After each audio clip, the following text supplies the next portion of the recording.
Septiembre de 1997. La élite financiera mundial vuela a Hong Kong para la reunión anual del Fondo Monetario Internacional y el Banco Mundial. Estas instituciones se crearon a final de la Segunda Guerra Mundial para promover el crecimiento económico y agilizar la gestión de crisis.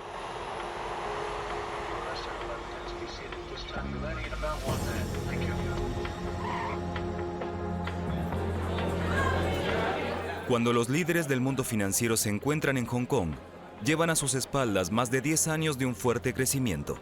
La caída de las economías comunistas y el impulso en el este de Asia desencadenaron un gran auge. La economía mundial ha evolucionado hacia una división del trabajo cada vez más interconectada.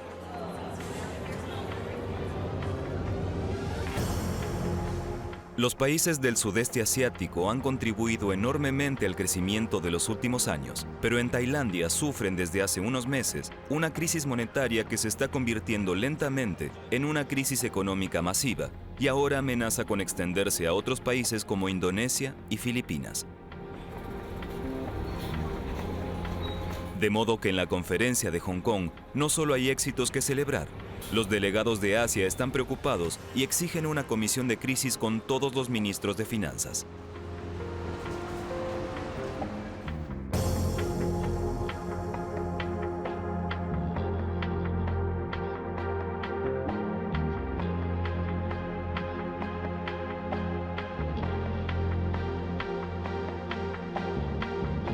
Los líderes del mundo financiero vienen principalmente de Occidente y son los verdaderos reyes de la nueva economía global.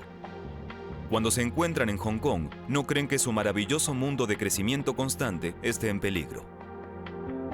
Sin embargo, la crisis que comenzó en Tailandia en realidad se acabará propagando por toda la región y traerá miseria a millones de personas.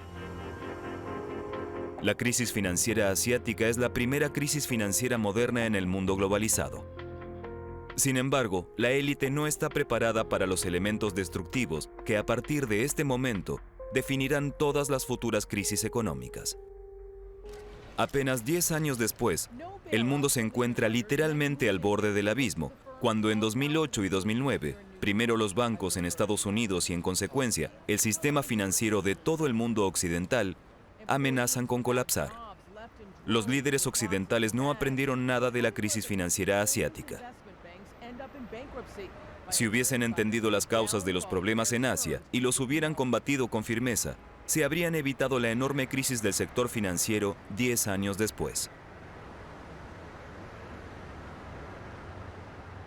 El problema era que la velocidad de los mercados financieros no coincidía con la velocidad de la política. Hasta la crisis financiera estadounidense de 2007, no se tomaron realmente en serio las lecciones de la crisis asiática. Se creía que no nos afectaría. ¿Y hoy? ¿Dónde nos encontramos? El mundo se enfrenta actualmente a muchas crisis. ¿Qué tan grande es el peligro de que la economía financiera mundial vuelva a colapsar? ¿Son los políticos más capaces hoy de seguirle el ritmo a los mercados financieros actuales? En retrospectiva, es sorprendente lo poco que se aprendió de la crisis financiera asiática de cara a la crisis financiera de 2008. Lo que ocurrió en el 97 y 98 se olvidó o se consideró algo exótico. Desde los años 80, los países emergentes y en desarrollo del sudeste y este asiático se convirtieron en los denominados tigres asiáticos, importantes motores del crecimiento económico mundial. A medida que la crisis los golpea uno tras otro, colapsa parte de la clase media, millones pierden sus empleos, el hambre regresa a estos países y estallan levantamientos. Se necesitaron 5 años para volver a 1996. Fue una crisis profunda y larga. Tailandia era el modelo de la nueva división global del trabajo. A partir de 1980, fue uno de los primeros países de la región en atraer gran cantidad de capital extranjero. Al principio fueron empresas japonesas las que invirtieron aquí. Fabricaban piezas o productos completos en el país. La mano de obra era barata, al igual que las materias primas. A mediados de los años 80, la tasa de pobreza en Tailandia rondaba el 30%. El 30% de la población era pobre. Hoy ha bajado al 9%, así que tomó tiempo, pero muchas personas realmente se beneficiaron de este crecimiento.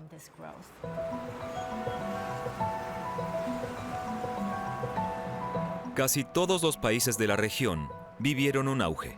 Cada vez salían más jóvenes profesionales de las universidades. Los países de Asia pasaron a la antecámara de la prosperidad sostenible.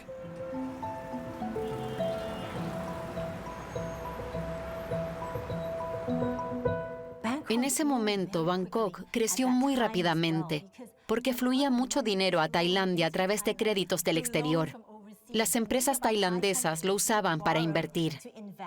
No debemos olvidar que en 1993 el Banco Mundial publicó un libro muy influyente que causó furor: El milagro económico de Asia Oriental. Pueden imaginarse que si el Banco Mundial, una organización tan influyente, le pone el sello a toda una región, entonces los inversionistas querrán ir a esa región. Y eso fue lo que hicieron. El Banco Mundial y el Fondo Monetario Internacional tienen su sede en Washington. Sus análisis y pronósticos tienen gran peso en el mundo financiero internacional. Su valoración de la región en la primavera de 1997 es positiva sin excepción. Joseph Stiglitz era en ese momento el economista jefe del Banco Mundial, especializado en Asia Oriental, y compartía esa opinión. Seguían una política de equilibrio social. Eran sociedades mucho más igualitarias que Estados Unidos. Sus gobiernos habían convertido en prioridad invertir en infraestructura, tecnología y políticas educativas, que es lo que hubiese deseado que hiciera también Estados Unidos. Era el tipo de política que yo había impulsado cuando estaba en el Consejo de Asesores Económicos del presidente Clinton. En la década de 1990, siempre se observaba el mismo fenómeno en el sudeste y este de Asia. En poco tiempo se desarrollaba una cultura económica urbana con muchas oportunidades de progreso social. En solo una generación, los campesinos se convertían en ingenieros. Gran parte de los créditos pedidos en el extranjero se invirtió en el futuro de estos países. Son los ingredientes de una historia de éxito. Pero, ¿qué desencadenó la crisis asiática en el verano de 1997 y llevó a toda una región al borde del colapso? En la década de 1980, se inició en Estados Unidos la reestructuración neoliberal del sistema financiero internacional. La desregularización de las instituciones financieras significó que las normas para otorgar crédito se volvieron mucho más laxas. Un banco ya no debía tener reservas por el capital que prestaba. Esta regla limitaba automáticamente el volumen de créditos. A partir de entonces, se multiplican en Wall Street las sumas que sobre todo los empresarios pueden pedir prestadas. El crecimiento de la economía mundial se debe en gran parte a esta política financiera liberal. La desventaja de la política monetaria liberal es que cada vez más actores, muchos de ellos nuevos, cambian el mundo de las finanzas. Piden créditos a inversionistas adinerados y lo invierten con la intención de generar la mayor ganancia posible lo más rápido posible. Los mercados asiáticos, con sus tasas de crecimiento por encima del promedio, son extremadamente atractivos para ellos. A partir de entonces, el mundo financiero se vuelve inestable en su base. Es un cambio de era y cultura que primero parte de Nueva York y que sigue vigente en la actualidad. A partir de entonces, las instituciones financieras y el sector económico global crecen a un ritmo inimaginable hasta ese momento. Las expectativas de los inversores impulsan a los banqueros. Las ganancias a corto plazo se obtienen mejor de las fluctuaciones a corto plazo en la economía global, de las fluctuaciones monetarias en los países del sudeste asiático, de las ganancias variables del petróleo, los minerales y el trigo. Cuando comenzó la desregulación, a fines de los 70 y principios de los 80, explotó el sector financiero. A los expertos financieros se les pagaba extremadamente bien y las crisis se hicieron inevitables. El negocio de estos nuevos actores no da respiro.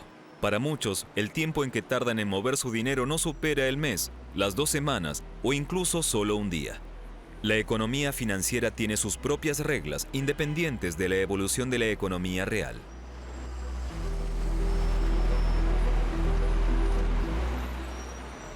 Otorgan tantos créditos como sea posible, porque les pagan por volumen.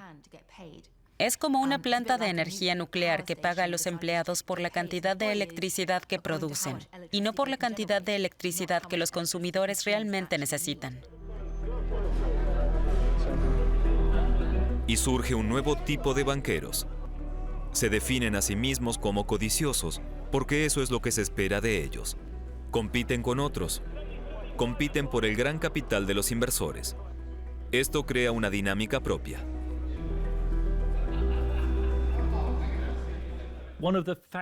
Un factor importante es la escala. Es enorme. La crisis de Tailandia ya es una crisis de decenas de miles de millones de dólares.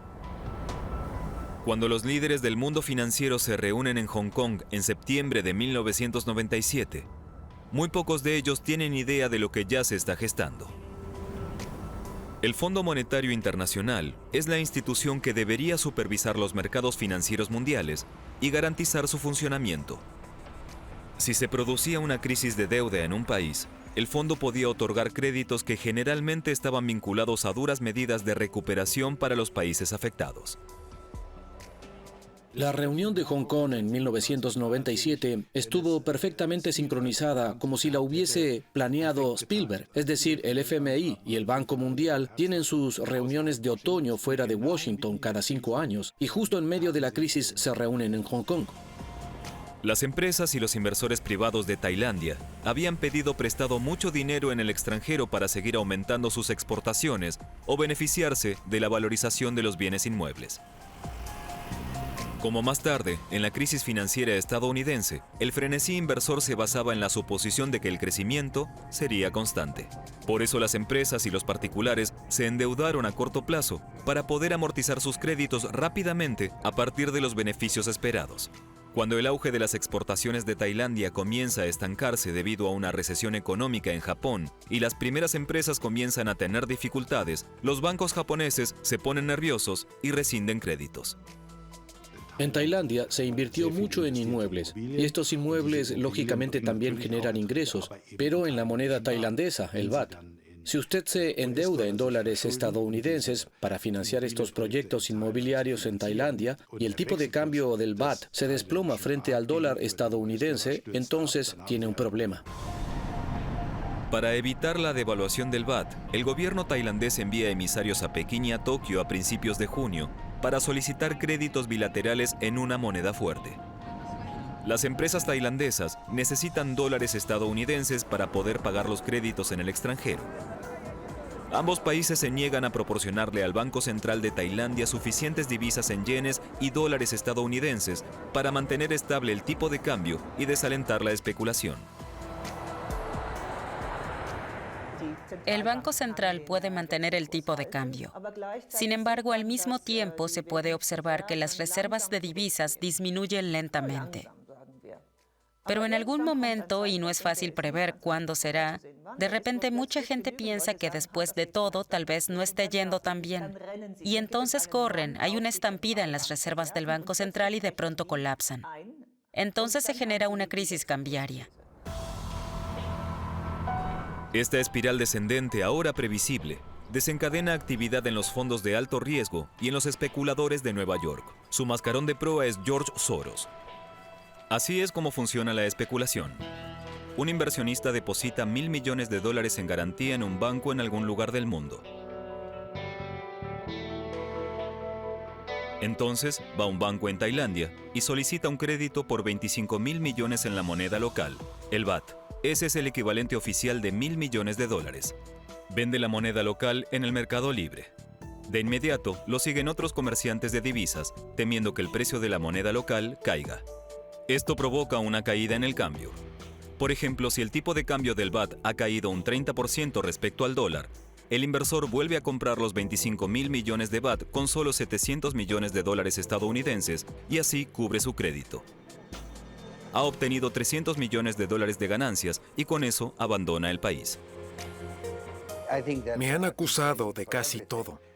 Mi trabajo es ganar dinero. No puedo ni quiero considerar las consecuencias sociales de mis actos. Hay un comportamiento de manada y actividad a gran escala del sector privado contra los estados, que solo los estados muy fuertes pueden resistir. Tailandia no es lo suficientemente fuerte como para resistir una corrida coordinada de su moneda por parte de los fondos de alto riesgo del mundo. Estados Unidos sí, pero no Tailandia.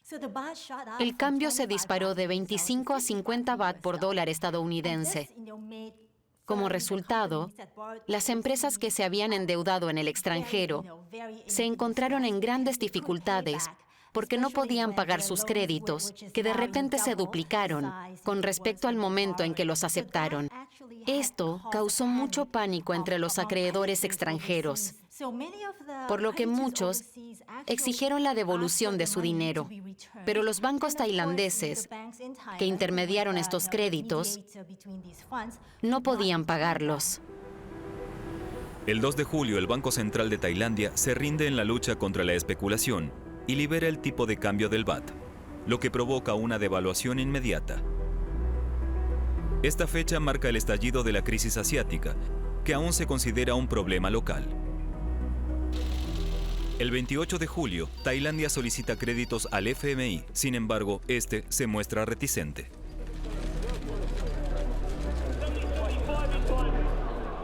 El problema fue que el Fondo Monetario Internacional lo encasilló relativamente pronto y dijo que esa crisis era principalmente un problema interno.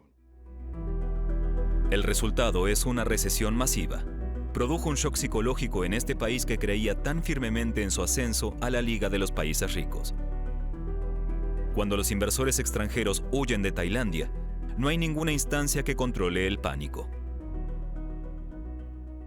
Debería haber habido un actor que, durante la fase de especulación, dispusiera de dólares, de ser posible en cantidad ilimitada, a los bancos centrales afectados que, lógicamente, no pueden imprimir dólares, y nadie lo hizo. En la conferencia de Hong Kong a fines de septiembre, chocan dos realidades diferentes. En Occidente celebran los éxitos del neoliberalismo, una economía mundial en rápido crecimiento y el crecimiento exponencial del sector financiero. En Asia, en cambio, reina el miedo. Los ministros de finanzas de los países afectados vislumbran las masivas convulsiones sociales que están a punto de enfrentar como resultado de la retirada de los inversores internacionales y el pánico en los mercados financieros. Pero los reyes de las finanzas mundiales no los escuchan cuando se reúnen en Hong Kong.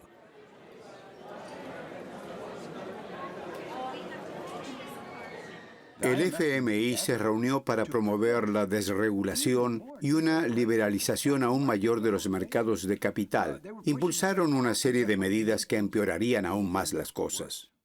El Fondo Monetario Internacional obligó a los países en medio de la crisis a recortar toda inversión, incluido el consumo, elevando drásticamente las tasas de interés, y eso estuvo mal.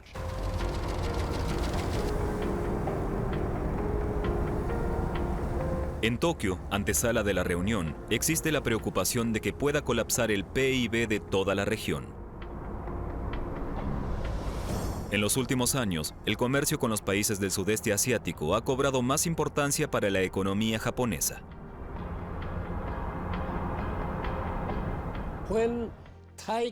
A medida que la crisis se extendió de Tailandia a Indonesia, temíamos que pudiera extenderse a otras partes de Asia. Pero en ese momento no contábamos con que se expandiría a Corea del Sur.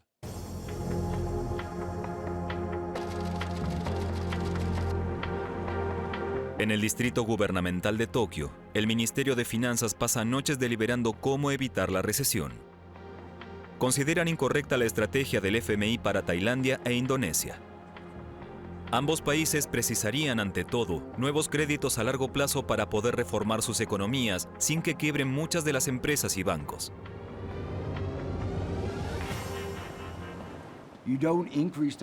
La capacidad de crecer y pagar la deuda no se aumenta provocando una depresión, como hizo el FMI. Había alternativas claras.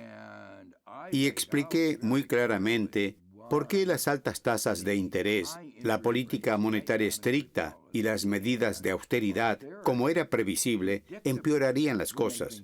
Pero es lo que hicieron. El gobierno japonés quiere crear un fondo monetario asiático, provisto de $100.000 millones estadounidenses. Esta gran suma calmaría los mercados financieros internacionales y al mismo tiempo podría ofrecer grandes créditos a los países afectados. Japón solicita el apoyo y la participación de los gobiernos de Singapur, China y Corea. Hasta noviembre de 1997, las instituciones internacionales no desempeñaban absolutamente ningún papel real en la prevención de una crisis de este tipo, ni siquiera en la gestión de las crisis. Eso era un verdadero problema.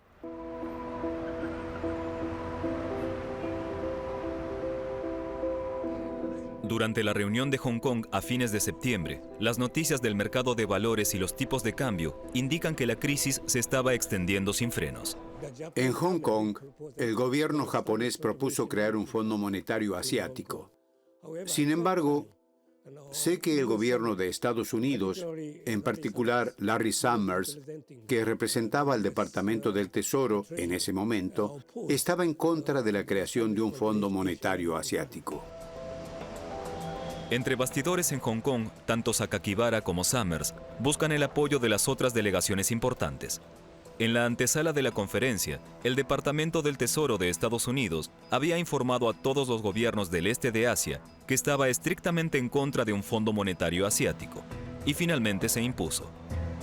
Nadie se atrevió a oponerse a los Estados Unidos. La conferencia de Hong Kong habría sido una oportunidad para evitar la crisis. Sin embargo, los créditos que se les ofrece a los países afectados son demasiado bajos. Se sigue una táctica y se espera, mientras la crisis se agudiza rápidamente.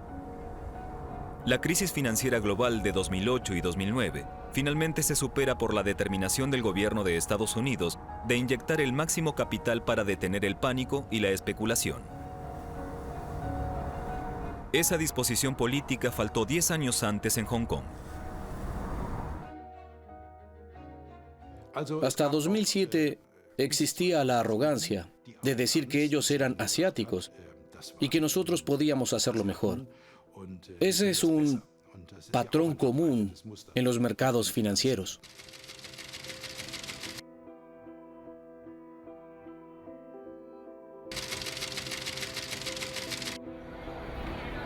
Hong Kong es el centro bancario y bursátil más importante de Asia.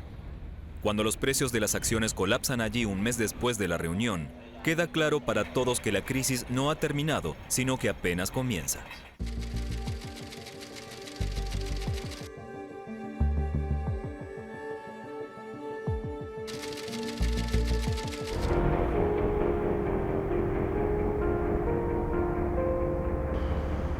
Finales de noviembre de 1997 en el Distrito Gubernamental de Tokio. El gobierno japonés sabe que se necesitan de inmediato grandes cantidades de dinero para rescatar a Corea de la insolvencia y de una recesión económica masiva. Exige sobre todo al Departamento del Tesoro de Estados Unidos que actúe con rapidez y decisión. Corea era entonces la 10ª economía más grande del mundo, como lo sigue siendo hoy, y solo tenía $8.900 millones en reservas, sin contar las reservas que había perdido el gobierno en los últimos días. El presidente Clinton habló personalmente por teléfono con el presidente Kim Jong-sam por la crisis financiera de Corea del Sur. Interviene el presidente de los Estados Unidos. Esto deja claro que Corea es de otro calibre que Tailandia o Indonesia, económica y sobre todo geopolíticamente. Es el bastión de Occidente contra Corea del Norte y China. Este país compite con éxito en el mercado mundial en importantes industrias como la electrónica, la producción de automóviles y los astilleros. Las grandes compañías coreanas, al igual que las tailandesas, habían contraído grandes deudas en dólares en el exterior. Cuando la cotización del won, la moneda coreana, se desploma, son incapaces de pagar sus créditos.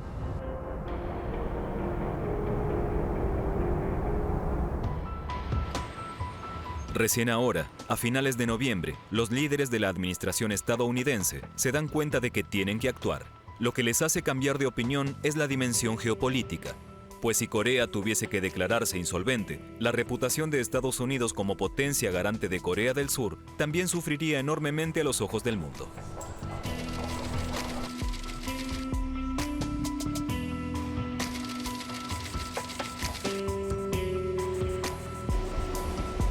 En Tokio, el gobierno presiona al Departamento del Tesoro de Estados Unidos para que se apresure.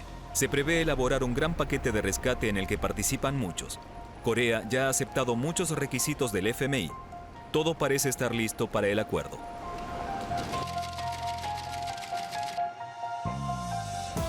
Cuando finalmente el director del FMI vuela también a Seúl, todos esperan que se ratifique el paquete de rescate para Corea. Pero sorprendentemente Kam Dae-soo exige más condiciones. Pide que la tasa de interés de los créditos se eleve al 25% para atraer capital extranjero. El ministro de Finanzas de Corea responde que entonces quebrarían muchas empresas y colapsaría la economía, y por lo tanto ningún extranjero invertiría. Pero Kam Dae-soo insiste en su demanda.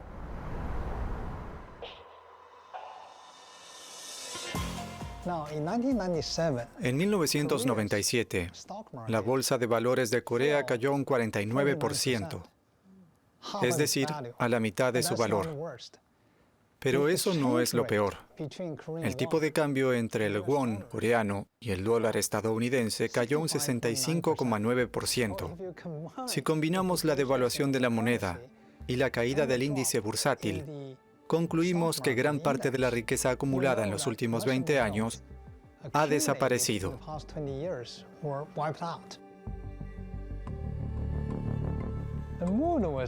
Lógicamente, el estado de ánimo era sombrío. Muchas personas perdieron sus trabajos, quebraron empresas.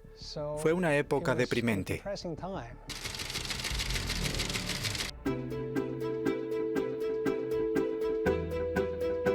El paquete de créditos para Corea es de 55.000 millones de dólares estadounidenses, la mayor suma jamás aprobada bajo el liderazgo del FMI. El propio FMI quiere aportar 21.000 millones, el Banco Mundial 10.000, el Banco Asiático de Desarrollo 4.000. Los 20.000 millones restantes vendrían de las ricas naciones industrializadas, sobre todo de Estados Unidos y Japón, que había instado a Washington a recaudar una gran suma.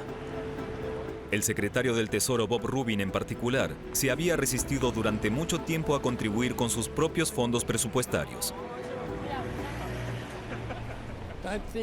Creo que en el último momento Summers logró persuadir a Bob Rubin para apoyar a Corea con dinero.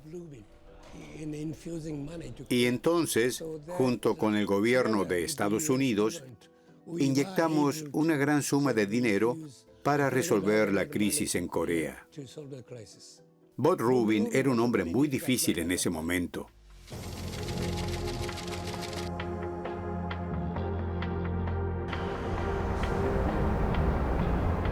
Los negociadores del FMI en Corea presionan por una transferencia rápida. De lo contrario, predicen la quiebra del país.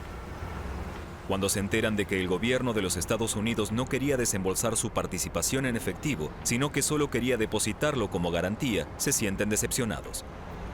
En la semana previa a Navidad, en Nueva York, se discute acaloradamente durante noches un plan B, que involucraría a los bancos de Wall Street en el rescate de Corea. El último recurso. Los bancos tienen que diferir los créditos que vencen a fin de año y aceptar vencimientos a más largo plazo. Pero, ¿quién sería el moderador? Entonces, toma la iniciativa el director de la Reserva Federal de Nueva York. Dirige la sucursal más poderosa después de la Reserva Federal de los Estados Unidos. Es él quien reúne a los directores de los principales bancos comerciales estadounidenses. Llevan a los banqueros a una sala de la Reserva Federal. Entonces, Bill McDonough les ruega que den a Corea más tiempo para pagar los créditos vencidos. En lugar de avivar el pánico general, deberían contribuir a restaurar la confianza y la estabilidad y permitir que la economía coreana se recupere.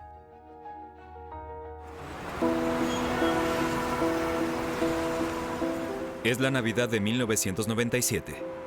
Mucha gente sale a comprar a Times Square. En ese momento, los principales bancos comerciales de Wall Street efectivamente aceptan el argumento de McDonough. Entre líneas, este los amenazó con que tendrían que cooperar si no querían arriesgar a dar por perdidos todos sus créditos. Ahora aumenta la posibilidad de que los bancos europeos y japoneses hagan lo mismo. Si Corea hubiese tenido que declararse insolvente, la crisis asiática se habría convertido en una crisis económica mundial. McDonough salvó a Corea.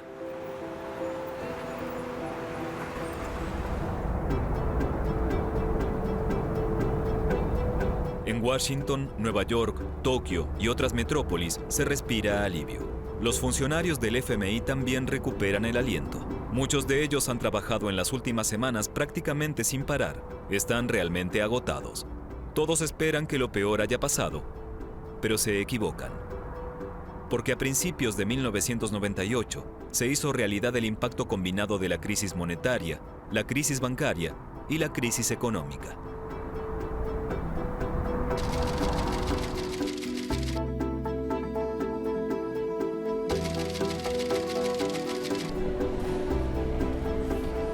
A mediados de enero, el presidente de Indonesia, Suharto, firma un acuerdo con el FMI que prevé masivos recortes sociales.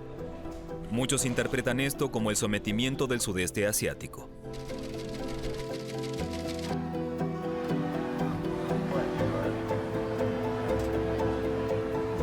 Sin embargo, cuando se firman los acuerdos ya es demasiado tarde para evitar la crisis económica en Indonesia.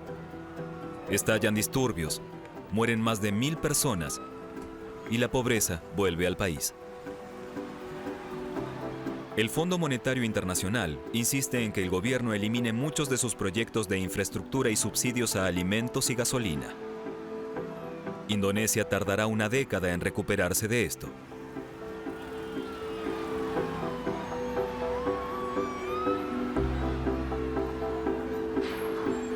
Corea del Sur se recuperará mucho antes, ya a finales de 1998. Pero hasta entonces la sociedad vivirá una pesadilla social. Mucha gente se quedó sin hogar. Hay que tener presente que en Corea del Sur no había personas sin hogar, excepto el periodo inmediatamente posterior a la Guerra de Corea. Pero ahora de repente había personas sin hogar viviendo en los parques y en las calles.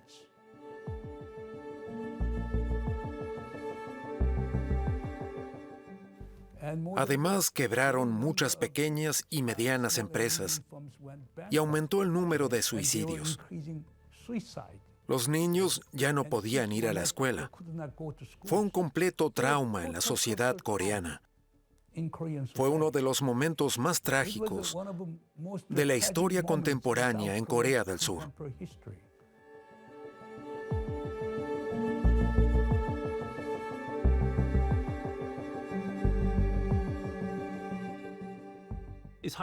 Es marcadamente jerárquico. Los costos y beneficios de los programas impuestos fueron muy asimétricos.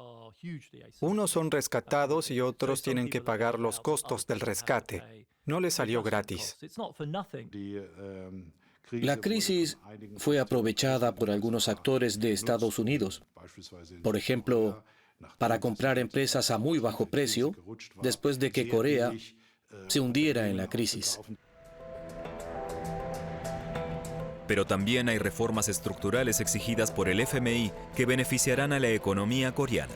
Se distiende la estrecha interconexión entre el Estado y el sector privado. El sector privado se convierte en el motor del cambio cuando puede volver a pedir dinero prestado y lentamente retorna la confianza del mercado financiero internacional. Había vínculos estrechos entre el gobierno y las grandes corporaciones. Eran simbióticos.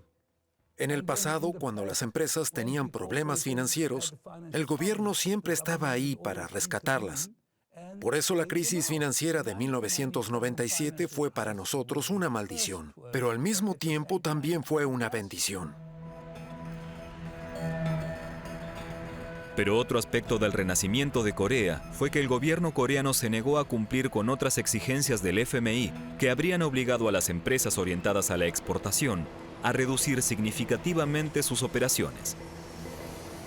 Cuando en el mercado mundial la demanda vuelve a mirar hacia Corea, logran pagar sus deudas más rápido de lo esperado. A partir de entonces, el sector bancario es monitoreado de manera eficiente. El antiguo banco más grande es vendido a un grupo de inversión para el que trabajaba Wei Xiangshan. Él dirigió las negociaciones en ese momento. No solo aprendieron la lección y entendieron qué los llevó a la crisis, sino que reestructuraron las bases del sistema bancario. Vendieron bancos débiles a inversores extranjeros como nosotros. Recapitalizaron otros bancos. Y aún más importante, introdujeron la supervisión de la gestión de riesgos. Así evitaron acumular una gran cantidad de créditos riesgosos. Por eso, cuando comenzó la crisis de 2008, los bancos asiáticos estaban en muy buena forma. A finales de 1998, Hong Kong es atacada por fondos de alto riesgo, liderados nuevamente por George Soros. Apuestan a la caída de las cotizaciones de la bolsa y la devaluación del dólar de Hong Kong como resultado de la profunda recesión en el sudeste asiático. Pero Hong Kong es capaz de defenderse, pues el gobierno de la ciudad y el Banco Central construyen juntos un cortafuegos en moneda fuerte de más de 400.000 millones de dólares. La especulación se derrumba. Es exactamente la misma estrategia que se utiliza en el mundo occidental 10 años después, en 2008, para restaurar la confianza en el sistema financiero global. Después de la crisis, los países del sudeste asiático tomarán medidas para protegerse contra la inestabilidad del mercado financiero. Supervisan sus bancos más de cerca que Occidente e invierten cantidades muy grandes de divisas para poder defenderse de una nueva especulación. Esto se interpreta como un distanciamiento del este de Asia con respecto a Occidente. Pero cuando la crisis financiera mundial de 2008 y 2009 provocó un colapso temporal de gran parte del sistema financiero occidental, estos países tenían suficientes reservas para poder mantener la estabilidad de sus propios bancos.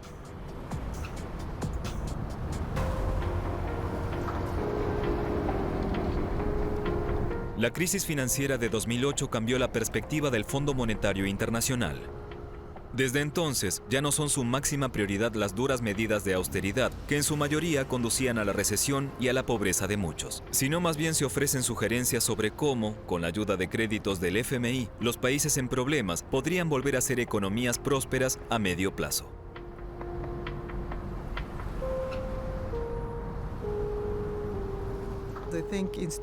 Creo que instituciones como el FMI y las instituciones internacionales en general desempeñan un papel muy importante en este entorno actual de fragmentación y polarización.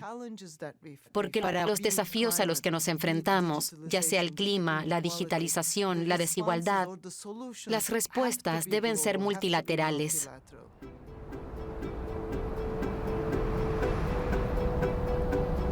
Una institución independiente que disponga también de la experiencia necesaria sería sensato, dada la complejidad de nuestra economía global. Sin embargo, el FMI solo puede tomar acción si los gobiernos de los países individuales solicitan su asesoramiento y asistencia.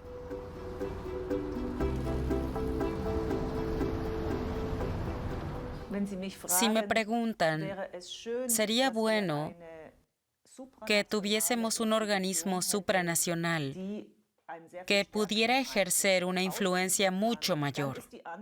Entonces la respuesta es sí. Nuestro sistema monetario y financiero internacional actual sin duda no está organizado de manera óptima, porque hay muy poca cooperación y muy pocas oportunidades para tener en cuenta las consecuencias de lo que hace uno en los otros. Queda patente que no se ha detenido el peligro de las crisis mundiales. Tampoco el peligro de que se produzcan grandes crisis financieras. Eso se debe a que el tamaño del sistema financiero mundial sea más que duplicado desde la crisis financiera asiática. En 2020, comprendió 463 billones de dólares estadounidenses. La industria financiera mundial mueve esta gigantesca suma cada año. Los mercados son miopes. No calculan los costos de las emisiones, del cambio climático, ni tampoco los riesgos. El resultado es una sociedad, una economía que no es tan resistente como debería. Trato de usar metáforas para describir esto en algunos de mis escritos. Construimos autos sin ruedas de auxilio. La crisis asiática fue la hora cero de todas las crisis en la era de la economía mundial globalizada. Recién después de la crisis financiera de 2008 y 2009, se comenzó a pensar en medidas de precaución y regulación. La paradoja básica de las finanzas globales no ha cambiado un ápice. El sector financiero tiene una influencia determinante en el funcionamiento de la economía global y a menudo sigue pensando en términos de semanas o meses. Una sociedad compleja no puede funcionar sin un buen sector financiero. De modo que no solo debemos evitar que el sector financiero nos cause daños, sino que debemos asumir un papel activo en la organización de nuestra economía y en la organización de nuestro sector financiero, para que haga lo que se supone que debe hacer. Los desafíos para el mundo en el que vivimos hoy ya no se limitan a lo regional, sino que afectan a todos los países. Cambio climático, superpoblación, guerras y una competencia geopolítica cada vez mayor entre Estados Unidos y China. Las consecuencias de cada crisis moderna afectan a millones de personas. Durante la crisis financiera asiática, esta fue también una amarga lección para los países del sudeste asiático. La pobreza y la miseria regresaron para quedarse por muchos años. La crisis financiera asiática podría habernos enseñado que en un mundo altamente complejo, los problemas lejanos inevitablemente tendrán un impacto en nosotros.